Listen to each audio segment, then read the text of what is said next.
আৰু এইজন মোৰ দেউতা হয়। দেউতাৰ বয়স 85-90 বছৰ মান হ'ব। এতিয়া আমাৰ 51ৰ কাগজো আছে, 65ৰ কাগজো আছে, NRC-ত নামো আহিছে, ফাইনেল লিষ্টতো নামো আছে।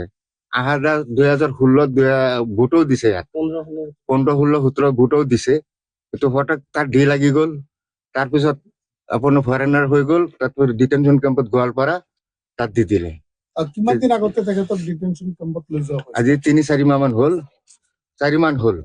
তাৰপিছত 14 তাৰিখত আকস্মিকভাৱে আমাৰ 3টা ভাই ককাৰ নামত আকৌ নোটিচ আহিলে। আইনুদ্দিন, আলিমুদ্দিন আৰু চাইফুদ্দিন, 3জনৰ নামত আকৌ নোটিচ আহিলে। 15 তাৰিখত আমাৰ SP অফিচত মাতিছে। আমি SP অফিচতো গ'লো। বৰ্ডাৰ ব্ৰাঞ্চত নি পেলাই আমাক 3জন ভাই ককায়ৰ 20টা আঙুলেৰে টিপ চহী দিছো। টিপ চহী দিয়াৰ পিছত ছাৰক সুধিছো, ছাৰ এইটো কি হ'ল? এই বস্তুটো আপোনালোকে টিপ চহীটো লৈছে, কি হ'ব? একো টেনশ্যন কৰিব নালাগে, তোমালোকৰ চবে যদি স্বদেশী হোৱা আৰু তোমালোকৰ এটা বন্তি কেনেকৈ বিদেশী হ'ল, সেইবুলি আমি তোমালোকক এই বস্তুখিনি প্ৰুফখিনি আমি ভেৰিফাই কৰিম। তাৰপিছত আমি ঘৰত আহিলো। কালি আকৌ DSP ছাৰৰ তাত আৰু আমাৰ এজন মানুহ গৈছে লগ কৰিবলৈ।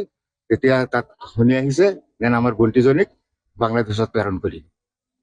এতিয়া সেইবুলি আপোনালোকক মিডিয়াৰ যোগে আমি মাতিছো যেন আপোনালোকে আহক। আমাৰ ইমানখিনি তথ্য, এইটো চাওক হাতত 2065 পৰা 2025লৈকে আপোনাৰ চাৰ্টিফিকেট কপি আমি ওলাইছো কোৰ্টৰ পৰা।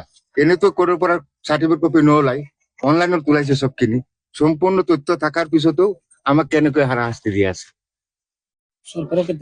এতিয়া চৰকাৰক আহ্বান কৰিছে, আমাৰ সম্পূৰ্ণ বস্তু থকাৰ পিছতো যদি আমাক হাৰাশাস্তি কৰি আছে, চৰকাৰক এইটো অনুৰোধ জনাম যেন আমাৰ ভণ্টিজনী যে বাংলাদেশত প্ৰেৰণ কৰিছে, আমাৰ সম্পূৰ্ণ তথ্য আপোনালোকৰ জৰিয়তে চৰকাৰক দেখুৱাই আছো। সিহঁতে বিশেষ ব্যৱস্থা কৰি আমাৰ ভণ্টিজনীক অসমলৈ আকৌ ঘূৰাই ব্যৱস্থা কৰিবলৈ আনিছে। আধাৰ কাৰ্ডৰ নাম NRC-ত অন্তৰ্ভুক্ত আছে নে এইটো জোৱাইকৰ ঘৰত সুধিলেহে ক'ব পাৰিম। দেউতাকৰ নামতো NRC আহিছে ন? দেউতাকৰ নামত NRC আছে, ফাইনেল লিষ্টটো আছে, ফাইনেল লিষ্টতো দেউতাকৰ নাম আহিছে।